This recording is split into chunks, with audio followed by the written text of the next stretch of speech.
মাজুলীৰ দক্ষিণপাট কলিতা গাঁৱৰ বৰনামঘৰত অবিৰত ভাগৱত পাঠৰ সফল সামৰণি।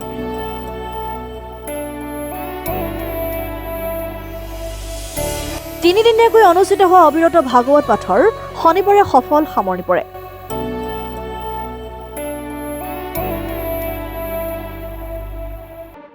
ন তাৰিখৰ পৰা অনুষ্ঠিত হোৱা ভাগৱত পাঠৰ প্ৰথম দিনা উষা কীৰ্তন, বৃক্ষ ৰোপণ, ধৰ্মধ্বজা উত্তোলন, স্মৃতি তৰ্পণ, ভাগৱত শোভাযাত্ৰা অনুষ্ঠিত হয়।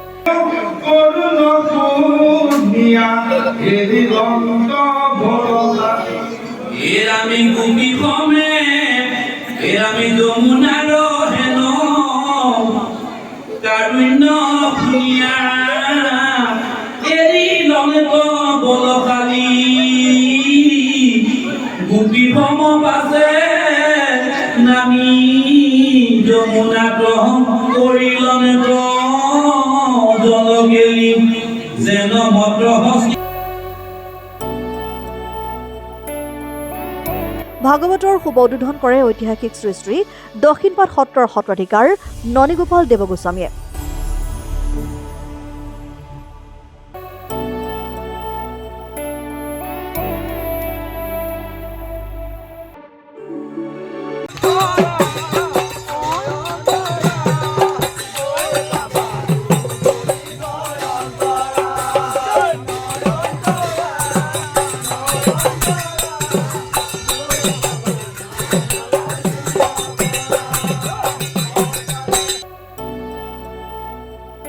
শনিবাৰে অন্তিম দিনা ৰাতিলৈ গাঁৱৰ যুৱকবৃন্দৰ দ্বাৰা ৰাম পৰাজয় নাটক মঞ্চস্থ কৰা হ'ব।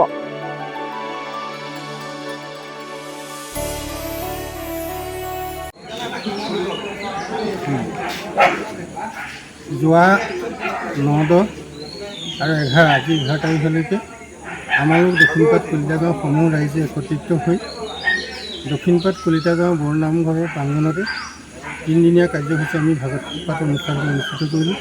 প্ৰথম দিনা কাৰ্যসূচী হিচাপে আমি প্ৰথম পুৱা 6 বজাৰ লগে লগে উষা কীৰ্তন, 7 বজাৰ লগে লগে আমি বৃক্ষৰোপণ আৰু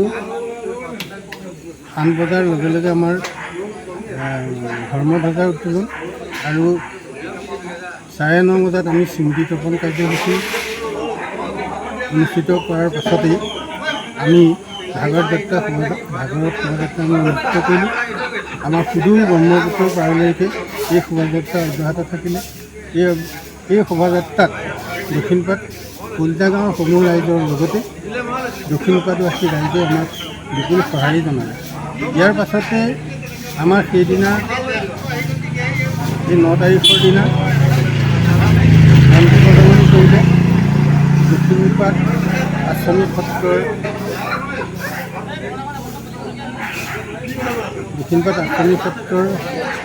সত্ৰীয়া শ্ৰী শ্ৰী জনাৰ্দন দেৱগোস্বামী। তেখেতে বন্তি প্ৰদানৰ পাছতে আমাৰ ভাগৱত পাঠ উদ্বোধন কৰিলে শ্ৰী শ্ৰী দক্ষিণপাট সত্ৰৰ সত্ৰাধিকাৰ শ্ৰী শ্ৰী ননীগোপাল দেৱগোস্বামীদেৱে। তেখেতে উদ্বোধনী কৰাৰ পাছতে আমাৰ অবিৰত হিচাপে আজি 3টা দিনে অবিৰত হিচাপে ভাগৱত পাঠ অনুষ্ঠানটো অনুষ্ঠিত কৰা হৈছে। আৰু সেই ভাগৱত পাঠটো অবিৰতভাৱে কৰাৰ পাছত আজি বিয়লি 2 বজাৰ লগে লগে সমাপ্তি ঘটোৱা হ'ল। ইয়াৰ কাৰণে আমাৰ দক্ষিণপাট কলিতা গাঁৱৰ ৰাইজ তথা দক্ষিণপাট আঞ্চলিক ৰাইজৰ লগতে গোটেই অসম জুৰি ইয়াৰ এটা প্ৰভাৱ বিস্তাৰ হ'ল। তাৰ বাবে আমি এই ক্ষেত্ৰত অঞ্চলবাসী ৰাইজে যি সহায় সহযোগিতা আগবঢ়ালে তাৰ কাৰণে সকলোকে আমি ধন্যবাদ জ্ঞাপন কৰিছোঁ। আজি ৰাতিলৈ আমাৰ যুৱকবৃন্দৰ দ্বাৰা ৰাম পৰাজয় নাটক অনুষ্ঠিত কৰা হ'ব। সেই ৰাম পৰাজয় নাটকে সকলোকে আমাৰ আনন্দৰ বা আধ্যাত্মিক দিশৰ কিছু খোৰাক বনাব বুলি আমি ভাবিছোঁ। সেয়েহে সকলোকে আমি এই মাধ্যমৰ যোগেদি সকলোকে এই অনুষ্ঠানলৈ আমি আমন্ত্ৰণ কৰিছোঁ।